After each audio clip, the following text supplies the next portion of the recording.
kingside. But here, white is already committed to knight d3.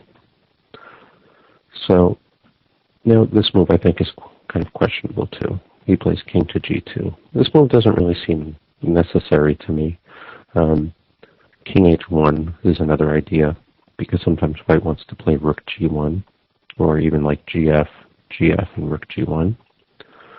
The safest move is maybe knight f2, which is a good kind of defensive place for the knight because it helps overprotect these pawns. This move also kind of covers this diagonal. Like one point of c6 is this possibility to seize this diagonal. But king g2, I think, it not only costs the tempo, but the king proves to be slightly exposed here. Now Carlsen plays b5.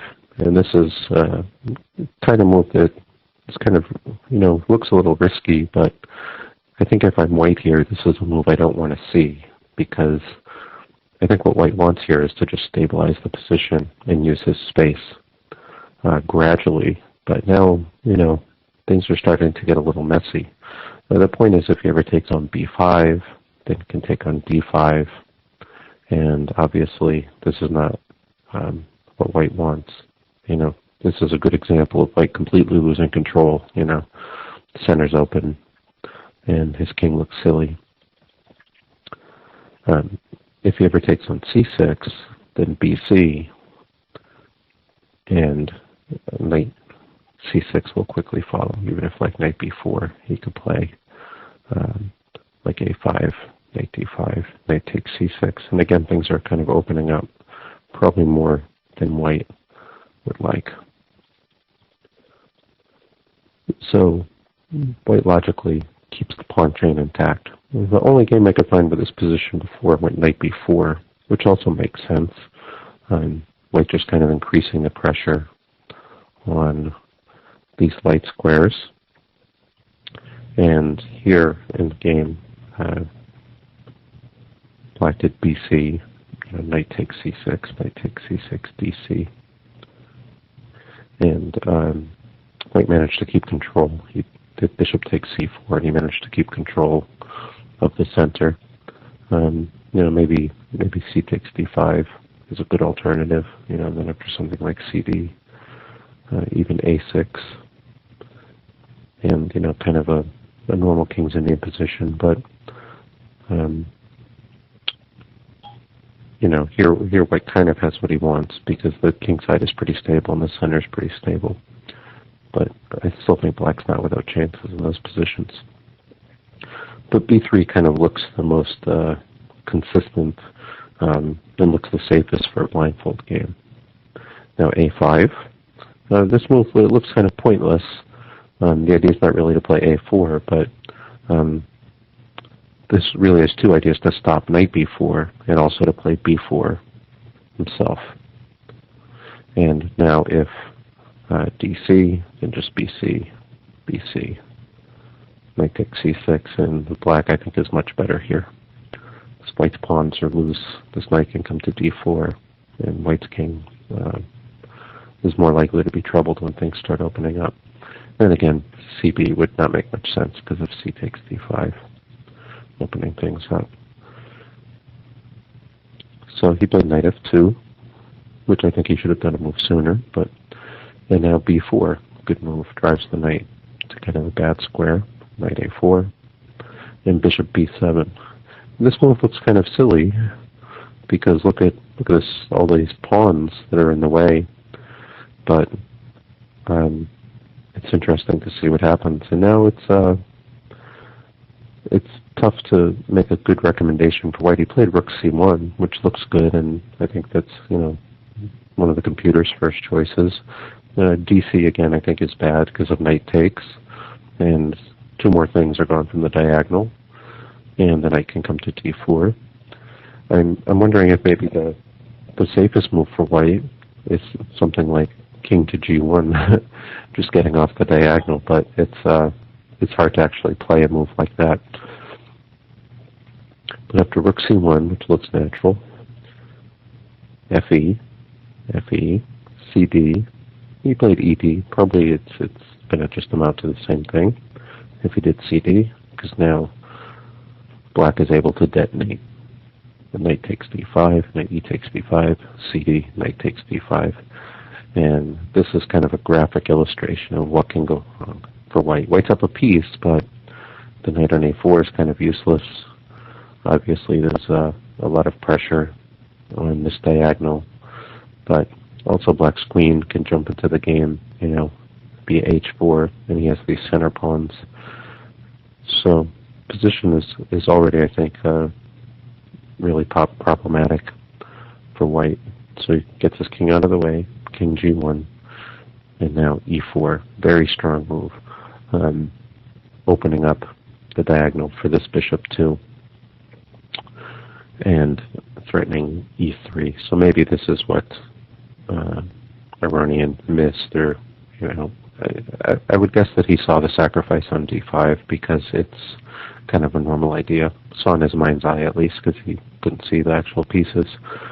And no, he really has no choice because e3 is a strong threat.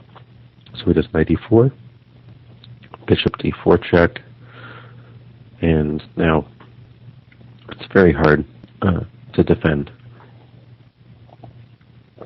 If he plays knight f2, which looks the most natural, safeguarding the knight and not giving back any material, but black just plays queen f6, and it's really hard to protect this guy. If he does queen to e1, then knight f4,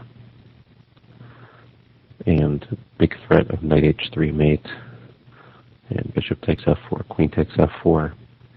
He can't avoid the pressure of these bishops, and really bishop e5 is just too much of a threat. He's not going to be able to avoid getting mated on h2, even though he has some time here.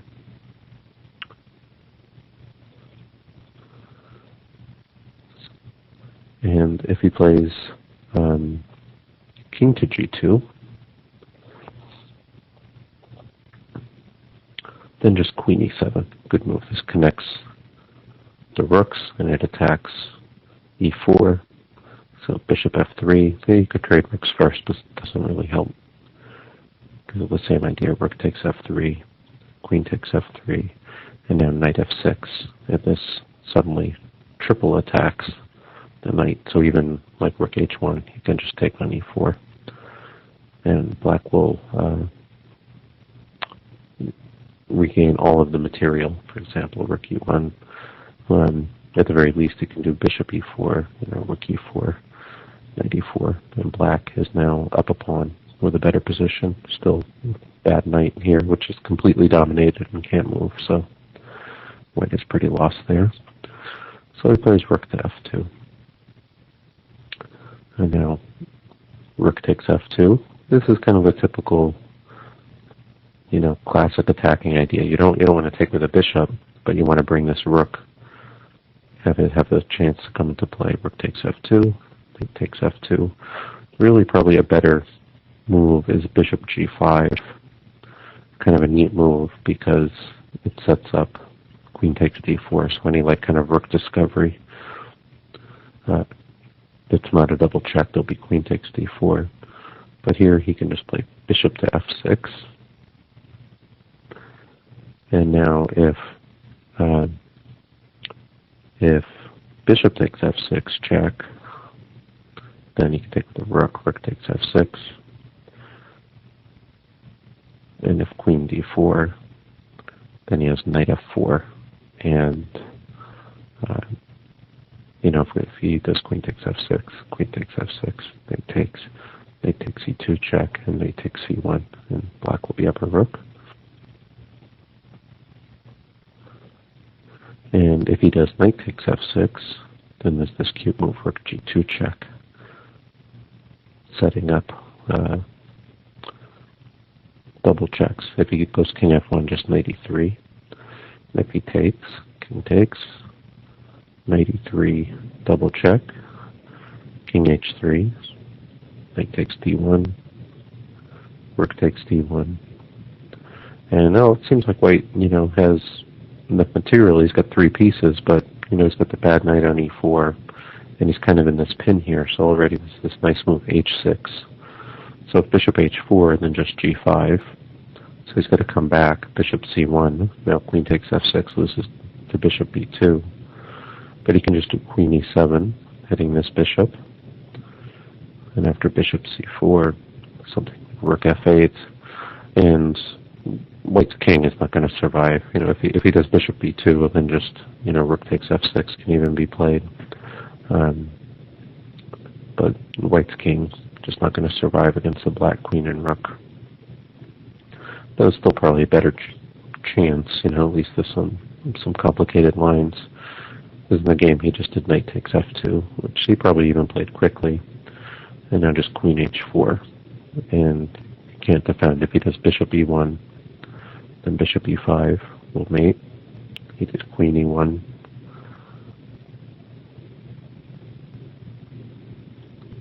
Rook f8.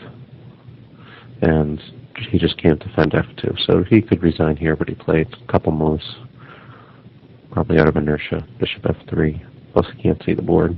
Rook takes f3. Queen e4, queen f2, and he's made it in a couple moves. So I thought that was a very impressive game for a blindfold game from Carlsen, and it was also kind of a good example of the other side of the coin and this kind of structure in the King's Indian.